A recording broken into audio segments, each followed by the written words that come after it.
জাহান্নামের আগুনটা এতটাই ভয়াবহ হবে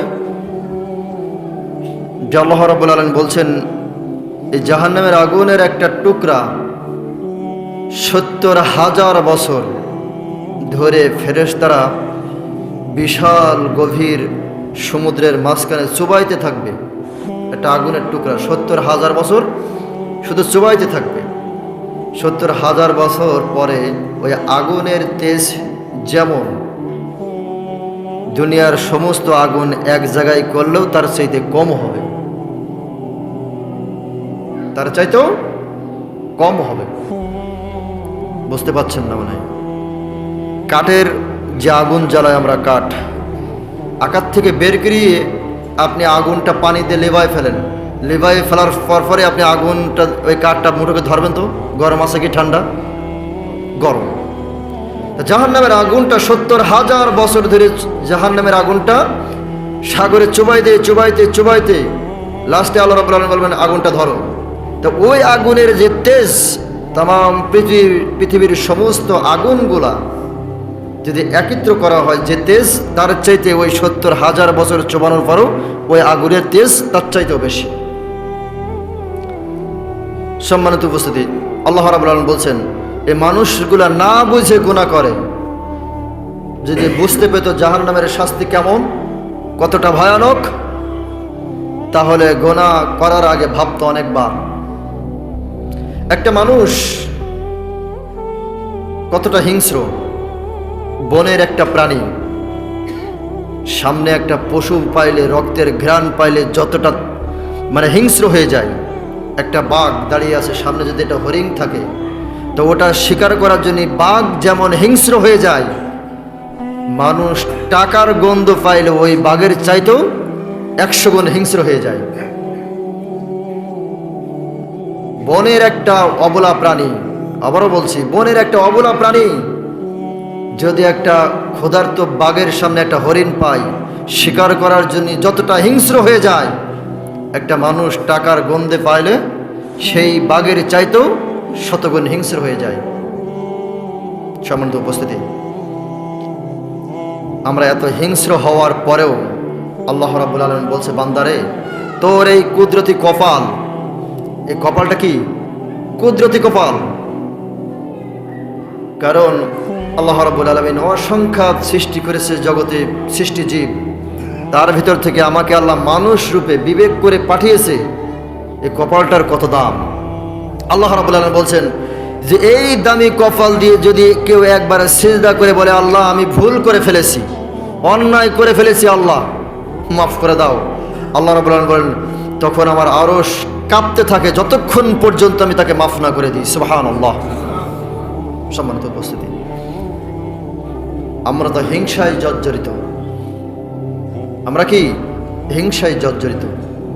যে কথা প্রথমে বলছিলাম, জীবনে প্রত্যেকটা মানুষকে আল্লাহ রাব্বুল আলামিন জাহান্নামে পাঠানোর আগে একটা করে প্রশ্ন করবে যে বান্দারে, কি বান্দি, তোমাকে তো জাহান্নামে ফেলা হবে, তবে তোমাকে আজকে মাফ করার জন্য একটা সুযোগ থাকবে, এই যে তোমার জীবনে সবচাইতে ভালো কাজ করেছো বেশি, সেই কাজটাকে। তার মানে আমি আজকের আমার বয়স এই 33-34 বছর, যাই হোক আমার বয়স, জ্ঞান বুদ্ধি থেকে এই পর্যন্ত সবচেয়ে ভালো কাজ কোনটা বেশি করেছি, সেটা আল্লাহর সামনে বলতে হবে যে আল্লাহ আমি প্রতিদিন কোরআন তেলাওয়াত করেছি বেশি বেশি, কি নামাজ করেছি বেশি বেশি, কি দান সদকা করেছি বেশি বেশি, কি লোকের উপকার করেছি আমি বেশি বেশি, প্রতিদিন করেছি। আপনি এইভাবে একটা করে আমল আপনি দেখাবেন যে প্রতিদিন করেন, কি আমল দেখাবেন? কিছু পারি আর না পারি একটা আমল দেখাতে যে আল্লাহ প্রতিদিন কারো না কারো বাস দেওয়ার জন্য বাড়ি থেকে বেরোইছি, সকাল থেকে সন্ধ্যা পর্যন্ত কারোর একটা বাস না দেওয়া পর্যন্ত আমার ভালো লাগেনি। এমন আবু জাহেল সমাজে নেই? নেই মানে কি? হাজারো আছে। আপনি আল্লাহর কাছে কি জবাব দিবেন? সম্মানিত উপস্থিতি, আল্লাহ রাব্বুল আলামিন বললেন ইন্না আনজালনা আলাইকাল কিতাব,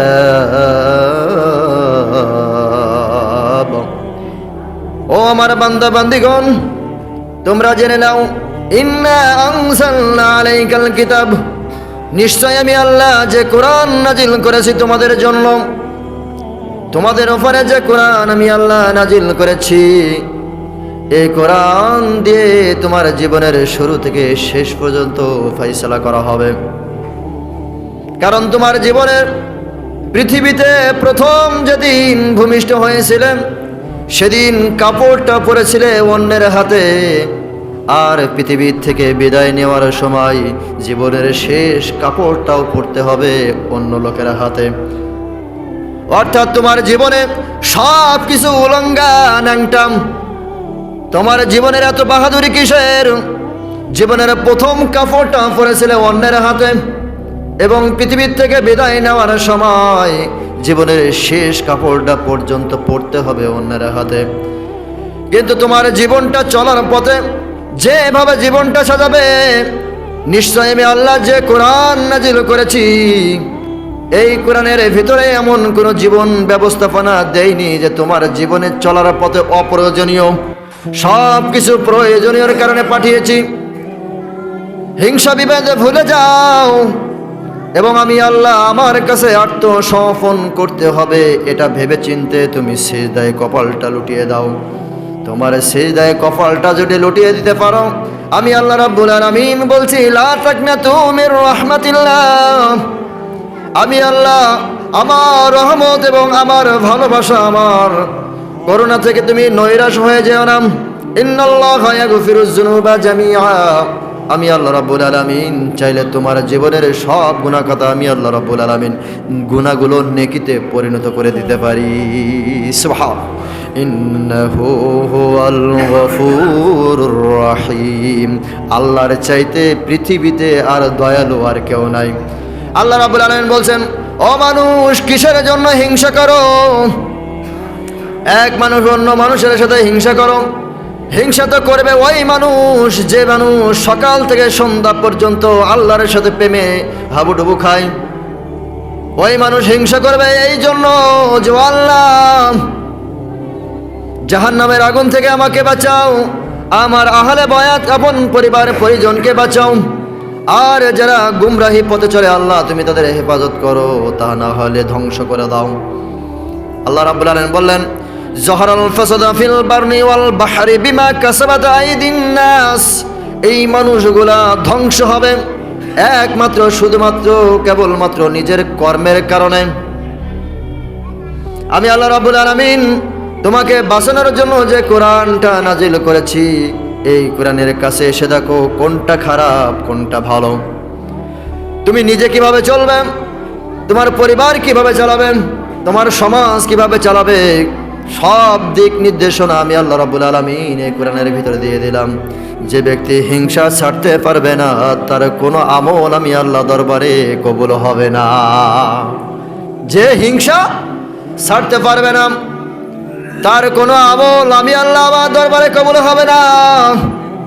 আর এটাই যদি হয় বাস্তবতা, আমাদের সমাজে হিংসা নেই, আমাদের মধ্যে হিংসা নেই। ছোট্ট একটা গল্প বলে আমার মূল আলোচনা যাই। যদিও একদিন বলেছিলাম, একটা লোক মাঠে চাষ করতে যেয়ে দুইটা পাথর পায়। দুইটা পাথর নিয়ে যখন দেখলো যে আশ্চর্য পাথর, এমন পাথর তো দেখা যায় না মাটির নিচে। লোকটা ঝেড়ে ঝুড়ে পাথর দুটো একটু ঘা মারলো পরিষ্কার করার জন্য। পাথরটা যখন ঘা মারলো, ঘা মারার সঙ্গে সঙ্গে একটা দৈত্য জিন বাহির হলো। দৈত্য জিন সামনে হাজির হয়ে বলতেছে, ও মনিব, আমি আপনার গোলাম। আপনার হাতে যে পাথর দুইটা আছে, এই পাথর দুইটা হলো জাদু পাথর। এই দুইটা পাথরে যদি ঘা লাগে আমি বাহির হব, আর বাহির হয়ে ওই মালিকের উপকার করব। তো এখন এই পাথর দুইটা আপনার হাতে, আপনি ঘষা মেরেছেন, এখন আপনি আমাকে অর্ডার দিন, আপনি যে হুকুম দিবেন আমি সেই হুকুম মানব। চাষি তখন চিন্তা করলো যে কি সর্বনাশ, কি হুকুম করা যায়। চাষি বলল, ভাই জিন, আমি তোমার কাছে যদি কোনো জিনিস চাই তুমি আমাকে দিবে। জিন বলছে অবশ্যই দিব, কারণ আমি আপনার গোলাম, কিন্তু একটা শর্ত হলো এই, আপনি যদি কোনো জিনিস চান আপনাকে একটা জিনিস দেব, আর আপনার পাড়া প্রতিবেশীকে দেব দুইটা জিনিস। আপনি যখন ঘষা মারবেন আপনি চাইবেন আপনাকে একটা দিব এবং পাড়া প্রতিবেশীকে দুইটা দিব।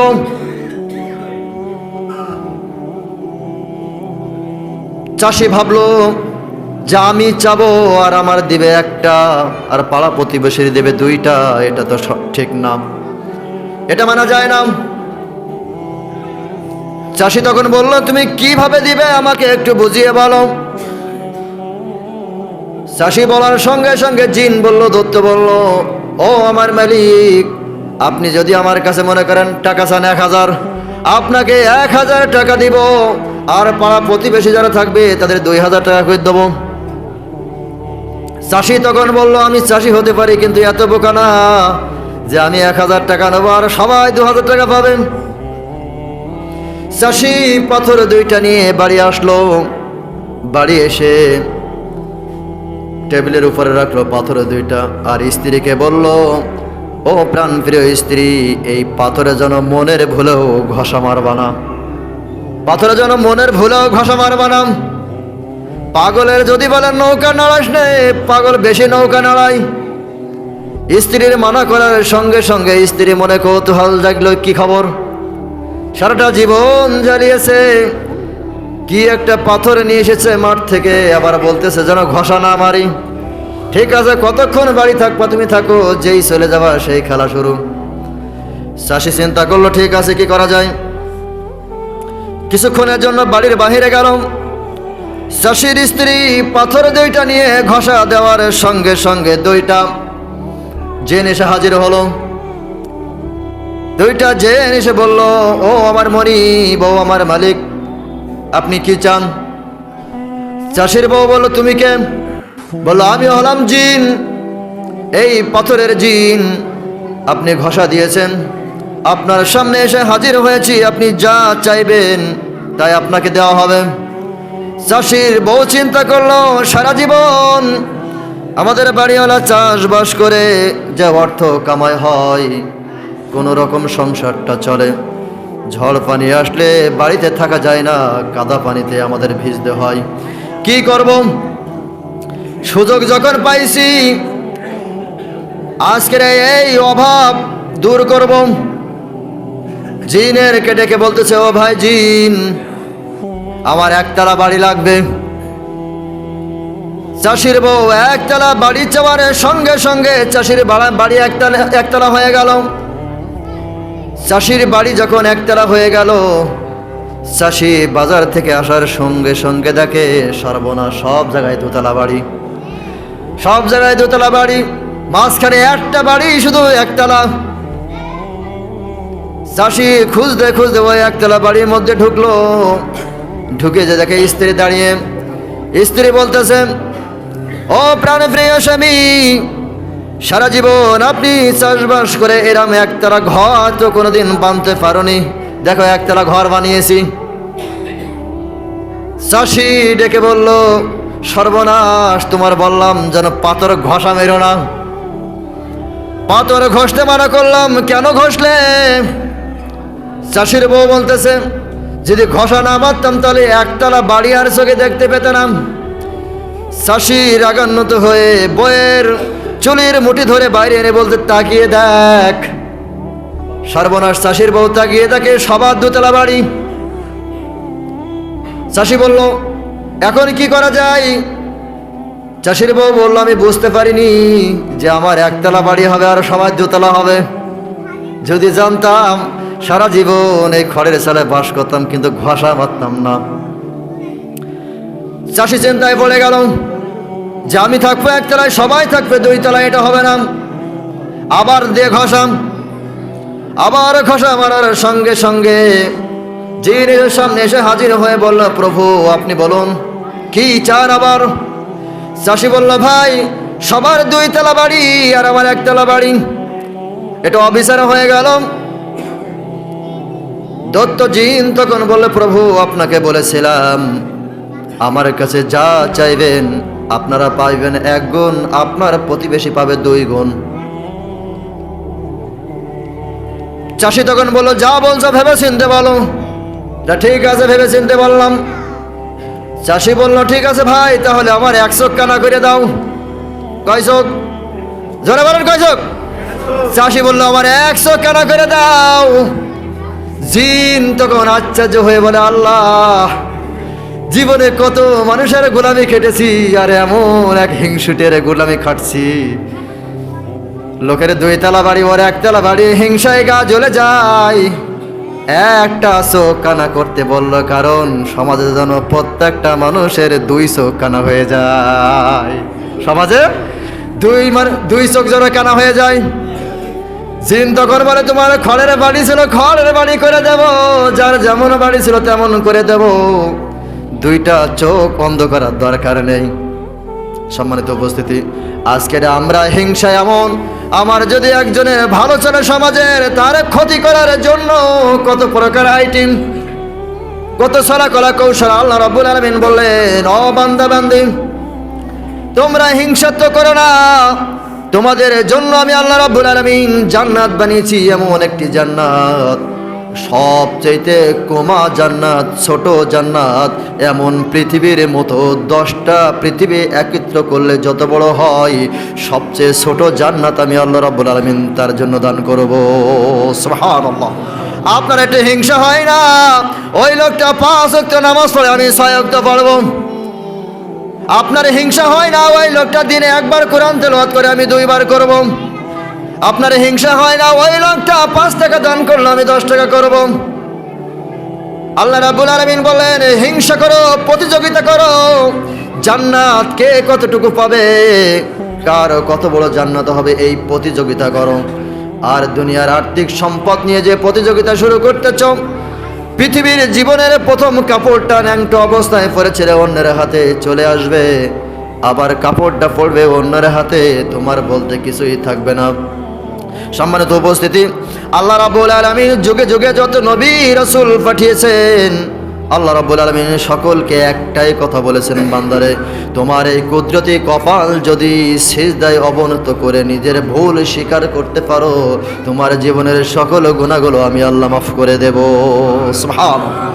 সম্মানিত উপস্থিতি, আল্লাহ রাসূল সাল্লাল্লাহু আলাইহি ওয়াসাল্লাম বসে আছেন, সাহাবাদের কাছে প্রশ্ন করলো। সাহাবারা বলল, ইয়া রাসূলুল্লাহ, ঘ্রাণ যুক্ত জান্নাত আল্লাহ কাদেরকে দান করবে? সুঘ্রাণ সেই জান্নাত হবে শুধু সুঘ্রাণ। আল্লাহ রাসূল সাল্লাল্লাহু আলাইহি ওয়াসাল্লাম বললেন, সবচেয়ে সুঘ্রাণ জান্নাত হবে আমানত রক্ষাকারী, যারা আমানত রক্ষা করবে, এই আমানত রক্ষাকারীকে আল্লাহ রাব্বুল আলামিন সবচেয়ে সুঘ্রাণ জান্নাত আল্লাহ দান করবেন। রাসূল সাল্লাল্লাহু আলাইহি ওয়াসাল্লাম বলার পরে বলেন, ইয়া রাসূলুল্লাহ, এমন কোন আমানত আমরা একটু শুনতে চাই। আল্লাহ রাসূল বললেন, একজন ব্যক্তি টাকা ধার করতে গেল একজনের কাছে, সেই ব্যক্তিটা গিয়ে বলল, তোমাকে টাকা ধার দিতে পারি, 3 জন সাক্ষী আনতে হবে। কয়জন সাক্ষী? 3 জন সাক্ষী আনতে হবে। আবার আল্লাহ রাব্বুল আলামিন কোরআনে বললেন, কোন টাকা যদি লেনদেন করো লিখে রাখবে, দলিল করবে, স্টাম্প করবে, লিখে রাখবে সূরা বাকারা। আল্লাহ রাসূল বললেন, যখন ওই ব্যক্তিটা টাকা আনতে গেল, মালিক বলল, আমি টাকা দিতে পারি, 3 জন সাক্ষী আনতে হবে। 3 জন যখন সাক্ষী আনার কথা বললো, ওই লোকটা বলল, পৃথিবীতে আমার আপন বলে কেউ নাই, 3 জন যদি সাক্ষী পেতে চান, আপনি একজন সাক্ষী, আমি একজন সাক্ষী, আমার মহান আল্লাহ একজন সাক্ষী। ওই লোকটা চিন্তায় পড়ে গেল, ঠিক আছে, আল্লাহকে সাক্ষী রেখে আর আমরা 2 জন তোমাকে 1000 স্বর্ণ মুদ্রা আমি দান করলাম, হাওলাত দিলাম, 1 বছরের মধ্যে ফেরত দিতে হবে। নির্দিষ্ট একটা তারিখ দেওয়া হলো।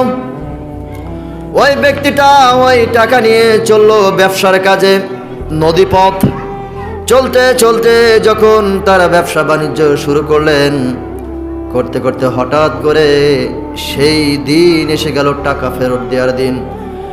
ওই লোকটা বাড়িতে আসার চেষ্টা করলো, কোনো যানবাহন পেল না আসার জন্য। আল্লাহ রাব্বুল আলামিনের কাছে দুহাত তুলে দোয়া করলেন যে আল্লাহ, আজকে টাকা যদি আমি ফেরত দিতে না পারি, ওই লোকটার কাছে আমি খারাপ হয়ে যাব। ওই লোকটা আমাকে গালিগালাজ করবে, বদদোয়া করবে। কাঠের একটা টুকরা, সূরা জুমারের ভিতরে আসছে, কাঠের একটা টুকরা জোগাড় করলেন, মাঝখানে গর্ত করে 1000 স্বর্ণ মুদ্রা ওর মধ্যে রাখলেন, আর একটা চিঠি লিখলেন যে আমি অমুকের বেটা অমুক, এত তারিখে আপনার কাছে 1000 স্বর্ণ মুদ্রা নিয়েছিলাম, আজকে দেওয়ার দিন, আমি এই টাকাটা দিয়ে দিলাম, আপনি আল্লাহর রাস্তায় আপনি আমাকে মাফ করে দিবেন। এবার ওই লোকটা ওই কাঠের টুকরাটা পানিতে ছাড়ার সময় বলছে, ও আল্লাহ, যেদিন আমি এই টাকাটা নিয়েছিলাম ওই লোক সাক্ষী ছিল আর আমি সাক্ষী ছিলাম আল্লাহ, আর তোমাকে সাক্ষী রেখেছিলাম আল্লাহ, আজকে তোমাকে সাক্ষী রেখেই এই 1000 স্বর্ণ মুদ্রা আমি নদীতে ভাসিয়ে দিলাম আল্লাহ, তুমি জামিনদার হয়ে টাকাটা তার কাছে পৌঁছে দাও। আল্লাহ, তুমি টাকাটা তার কাছে পৌঁছে দাও। সেই পাওনাদার নদীর কিনারায় দাঁড়িয়ে আছে, ওই লোকটা আজকে টাকা নিয়ে আসবে। অচেনা মানুষ টাকা নিয়েছে, শুধু আল্লাহর নামে শপথ করার কারণে তার টাকা দিয়েছিলাম। অপেক্ষায় আছে, অপেক্ষায় থাকতে থাকতে যখন সন্ধ্যা ঘনিয়ে আসলো না, কিছু দূর তাকিয়ে দেখে একটা শুকনা কাঠ, অনেক বড় একটা শুকনা কাঠ আসতেছে। লোকটা চিন্তা করলো, যখন কোনো ব্যক্তিকে তো ফেলামই না, একটা কাঠের টুকরা ভেসে আসছেন, যদি কাঠটা নিয়ে বাড়ি যেতে পারি, কিছু না হোক কয়দিনের জ্বালানি তো হবে। এই মনে করে ওই লোকটা কাঠের টুকরাটা নিল, বাড়িতে যেয়ে চলা করার জন্য যখন কুরুলের কোপ দিল, কোপ দেওয়ার সঙ্গে সঙ্গে দেখে ওর ভিতরে 1000 স্বর্ণ মুদ্রা আর চিঠি। ওই লোকটা শুকরিয়া আদায় করে বলল, আল্লাহ, তোমার নামে শপথ নিয়ে ওই ব্যক্তিরা টাকা দিয়েছে আল্লাহ, আজকে তুমি সেই আল্লাহ নিজে জামিনদার হয়ে টাকাটা আমার হাতে পৌঁছে দিলে। ওই লোকটা চিন্তা করলো যে লোকটা ছিল দিনাধারী।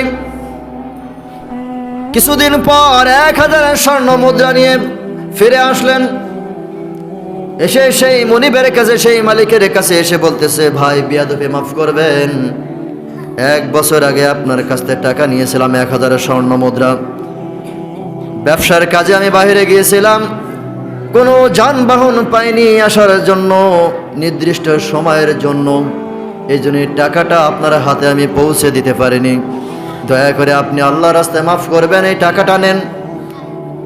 মালিক ওই লোকটার দিকে তাকিয়ে তাকিয়ে 2 চোখ দিয়ে অঝরে পানি ঝরে আর বলতেছে, ভাই, তুমি আল্লাহ রাব্বুল আলামিনের পরে এমন তাকওয়া বিশ্বাস স্থাপন করেছো, আল্লাহকে জামিনদার করে টাকা নিয়েছো, সেই আল্লাহ তোমার টাকা আমার কাছে পৌঁছে দিয়েছে।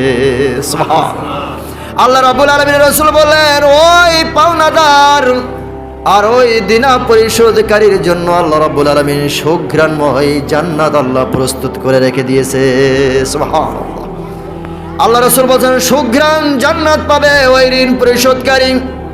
সম্মানিত উপস্থিতি, আজকে যারা আমরা সমাজে যারা বসবাস করি, ঋণগ্রস্ত আছি, অনেক মানুষ আছে ঋণ থেকে আমরা মৃত্যুবরণ করি, সন্তানরা টাকা দিতে চায় না। যদি ওই ঋণগ্রস্ত অবস্থায় আপনার মৃত্যু হয়ে যায়, আল্লাহর কসম, কোরআন সাক্ষী বলেন, যতক্ষণ ওই দিনা পরিশোধ না হবে, দুনিয়াতে আপনি যদি হাজারো ভালো মানুষ হয়ে জান্নাতের সার্টিফিকেট নিয়েও কবরে যান, যতক্ষণ দিনা শোধ না করবেন ততক্ষণ আপনি জান্নাতে প্রবেশ করতে পারবেন না। এজন্য আল্লাহ রাব্বুল আলামিন বলছেন, ওই দিনা পরিশোধ করে তুমি কবরে এসো, আর কবরে আসার আগে যদি দিনা পরিশোধ করতে না পারো, যার কাছে দিনা করেছে তার কাছে মাপ চাইবে, আর আমি আল্লাহ আমার কাছে সাহায্য চাইবে, ওই দিনা পরিশোধ করার ক্ষমতা আমি আল্লাহ রাব্বুল আলামিন তোমাকে দান করব। সুবহানাল্লাহ। আপনি যদি দিনা পরিশোধ করতে না পারেন, আল্লাহর কাছে মাপ চান, ওই ব্যক্তির কাছে সময় নিয়ে আসেন, আল্লাহ রাব্বুল আলামিন বলেন, আমার কাছে মাপ চান, আমি আল্লাহ রাব্বুল আলামিন তোমার দিনা পরিশোধ করার ক্ষমতা, তৌফিক আমি আল্লাহ তোমাকে দান করব। সুবহানাল্লাহ। সম্মানিত উপস্থিতি, আমার এই মূল আলোচনার মূল প্রেক্ষাপট হলো এই যে আমি আজকে দুনিয়া থেকে বিদায় নেব, কোন কোন ভালো কাজ করেছি যার কারণে আজকে আমি জান্নাত যেতে পারবো। জীবনে কয়টা ভালো কাজ করেছেন, কোনটা ভালো কাজ করেছেন পারমানেন্টলি প্রতিদিন সকাল দুপুর রাত 3 বার তো আপনার খাতে হয় বাধ্যতামূলক, সকালে আর সন্ধ্যা চা 2 বার খাতে হবে বান্দি, 3 বার ভাত খাওয়া লাগবে আপনার পারমানেন্টলি ভাবে, পকেট খরচ প্রতিদিন 100 টাকা আপনার পারমানেন্টলি লাগবে। জীবনে এমন পারমানেন্টলি ভালো কাজ করেছেন কয়জন? কি কি ভালো কাজ, যে কাজের কারণে আপনাকে জান্নাতে আল্লাহ দিবে? সম্মানিত উপস্থিতি, হ্যাঁ, আল্লাহ রাব্বুল আলামিন আমাদের সকলকে তৌফিক দান করুক এবং মাফ করে দিক। আমিন।